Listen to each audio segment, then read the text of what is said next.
Welcome to Creepshow, where we delve deep into the dark and twisted corners of history.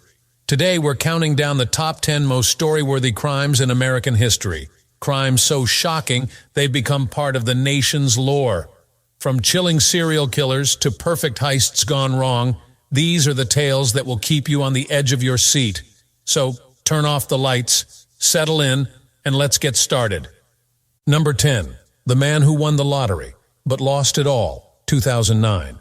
This is not always the case for Abraham Shakespeare, who hails from Florida, yet winning the lotto has the potential to completely transform your life. After winning a jackpot of $30 million on November 15, 2006, Shakespeare, who had previously worked as a day laborer and as a garbage worker, became wealthy. Following his withdrawal of the one-time payment of $17 million, Shakespeare embarked on a famous shopping spree. Beginning with his stepfather, who received $1 million, and his three stepsisters, who each received $250,000, were among the early benefactors of his money. However, as circumstance would have it, Shakespeare's fortune also drew the attention of Doris D.D. Moore, who had the intention of assisting him in managing his wealth. Shakespeare vanished 2 years after the lottery, and as his family became increasingly anxious, his assailant became more and more agitated as well. Moore falsified a letter that expressed to the family that Shakespeare was doing well in order to calm them down and reassure them that he was doing well. It was only because Moore was unaware of the fact that Shakespeare was illiterate that she was arrested. This was the mistake that led to her being taken into custody. It was claimed to the police that Shakespeare had been murdered on April 6-7, 2009, and in January of 2020 they found his remains on Moore's land. Number 9. The man who committed an almost perfect murder, 1971.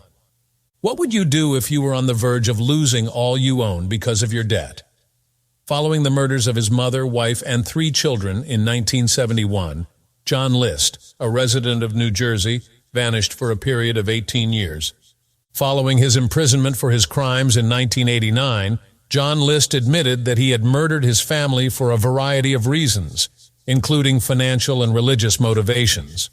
The murders, according to List, were motivated by a grim financial future and the conviction that his family was drifting from faith.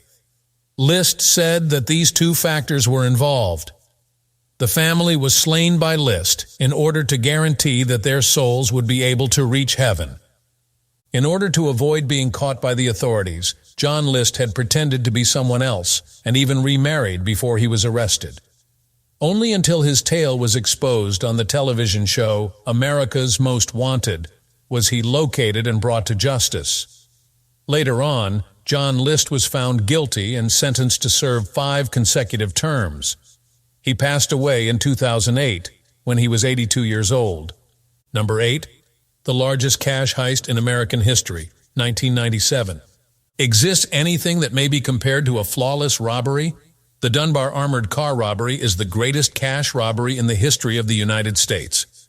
It was committed by a group of 5 boyhood friends who teamed together to take $18.9 million. It was in the Dunbar, Los Angeles armored car depot where Alan Pace worked that the crime that Pace was responsible for orchestrating took place in the year 1997. Following the timing of surveillance cameras, the group assaulted the guards and then proceeded to plunder the vault using a U-Haul truck as their escape vehicle. The crew would proceed to launder the money through legitimate enterprises, acting as masterminds in the process. Despite this, one of the members, Eugene Hill, made a mistake when he spent money using the cash straps that were originally used.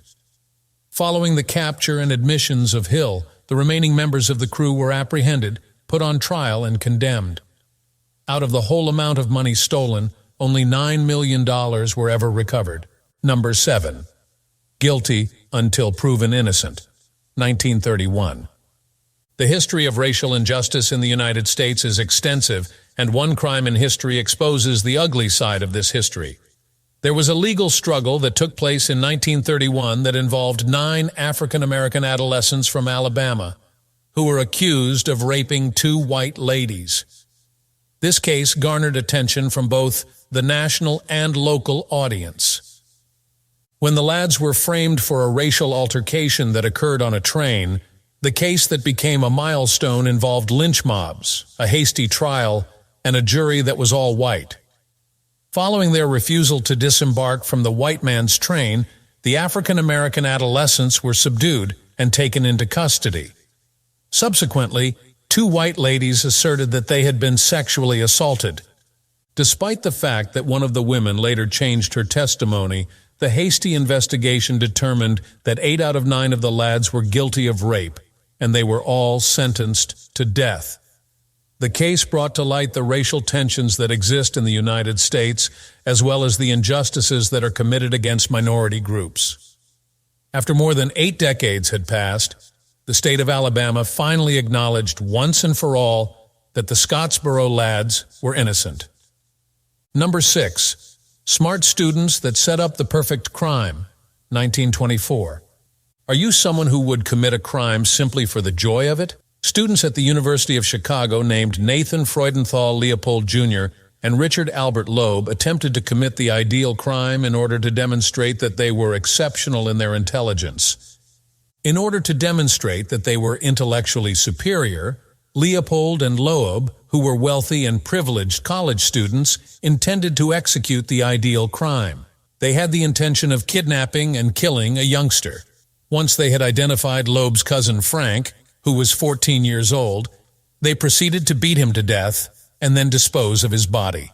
The only mistake that was made was that Leopold's glasses fell at the scene, and because they had hinges that were different from those of other glasses, the clue allowed the police to solve the case. As soon as they were taken into custody, they admitted that they had killed the child for the thrill of it. Quite the opposite of being a perfect criminal. Number 5. My Brother's Keeper. Murders in Cedar Falls, 1976. Have you ever considered the possibility that brothers could kill each other in cold blood? There was a series of murders in Cedar Falls that came to be known as the Cain and Abel murders. Jerry Mark was accused of killing his brother and his family on multiple occasions. Following the identification of Mark, the brother, as the primary suspect in the case, which involved the deaths of Leslie Mark, his wife, and 2 children, the case garnered the attention of the general public. Eventually, investigations would show that Jerry was the owner of the bullets that were responsible for the deaths of his brother's family, and that he had even lied about them. Despite the fact that Jerry Mark was found guilty of the killings, current DNA evidence has shown that he was not there at the scene of the crime. This presents a new development in the investigation. In 2005, a judge issued an order for a retrial or release. Nevertheless, Jerry is still serving his life sentence because he was unsuccessful in his appeals. Number 4. Pretty Boy frees Nash in Kansas City shootout, 1933. In the event that a notorious criminal, mobsters, and law enforcement are brought together, what outcomes occurs? Anarchy. There is little doubt that the Union Station Massacre, which is sometimes referred to as the Kansas City Massacre, is one of the most remarkable gunfights. The infamous bank robber Frank Nash was being escorted back to prison on the day of the massacre, which took place on June 17, 1933. The escort was assaulted by gunmen throughout the course of the atrocity. As a result of the subsequent gunfight, Nash and 4 other law enforcement officers were killed. Charles Arthur, Pretty Boy Floyd, Adam Ricchetti, and Vernon Miller, 3 of Kansas's most renowned criminals, were among the individuals among the gunmen, according to the Federal Bureau of Investigation. In the year that followed the commission of the crime, Miller and Floyd were both murdered, albeit in very different ways. While this was going on, Ricchetti was taken into custody and ultimately put to death in prison. J. Edgar Hoover's career was significantly influenced by this key case, despite the fact that this dramatic incident is not as well known as it should be. He served as the primary investigator in charge of the shootings. Number 3. The 19-year-old serial killer, 1958. Charles Starkweather's murder marathon in Nebraska, which took place between 1958 and 1959, is considered to be one of the most frightening killing sprees in the history of the world. The gloomy story begins when Starkweather, who was just 19 years old at the time, went to pick up his lover, Carol Fugate, who was 13 years old, from her residence. After encountering opposition from Fugate's stepfather and mother, Starkweather shot them both and then proceeded to strangle their daughter, who was 2 years old at the time. It was decided that Starkweather and Fugate would remain at the house for a period of 6 days after the tragedy before escaping. Fugate would later refute this version, asserting that her boyfriend had held her prisoner and that she had been held captive by him. While they were on their way to the residence of a family friend, the two individuals murdered him and then hitchhiked off the property with another couple who also came to their deaths. Following the murder of 3 further individuals, they would then engage in a high-speed pursuit with the law enforcement officers, which ultimately resulted in their capture. The death toll from Starkweather was 11 individuals in total, including 2 dogs that belonged to the family. The electric chair was used to put an end to Starkweather's life, while Fugate was freed in the 1970s. Number 2. Who Shot Me? Taking Down an OG, 1996. It was only at the age of 25 that he became one of the most successful artists in the United States of America. He was not only renowned, but also clever. Tupac Shakur met his untimely death in Los Angeles while riding with his buddy and manager, Marion Suji Knight. This tragic turn of events contributed to the tragic outcome of the situation. Following an altercation that occurred following Mike Tyson's fight in 1996, Tupac and Knight drove away, but they were ambushed as their vehicle came to a stop at a red light. As a result of these subsequent events, the vehicle that contained Shakur and Knight was shot 13 times, and the rapper was struck an additional 6 times. Shakur passed away as a result of his wounds 6 days down the road. It is still considered to be one of the most notorious crimes in history, despite the fact that gang rivalries were blamed for the atrocity. Numerous conspiracy theories have been developed as a result of the fact that the shooter or their motivation has never been identified. Some individuals continue to maintain the belief that Shakur is still alive. Number 1. Master Manipulator, Notorious Serial Killer, 1989. Ted Bundy, whose real name was Theodore Robert Bundy, is widely regarded as one of the most notorious serial killers during the history of the United States. It is believed that Bundy, who was a psychology major at the University of Washington, is responsible for the killings of at least 36 women, and it is thought that the number of deaths is even higher. After luring victims with his arsenal of faking injuries, Bundy would then overpower and kidnap his victims. He would do this by pretending to be injured in order to attract his victims. The fact that Bundy was able to wander freely from state to state, where he committed murders as he went, contributed to his rise to fame and made him a wanted criminal in a number of jurisdictions.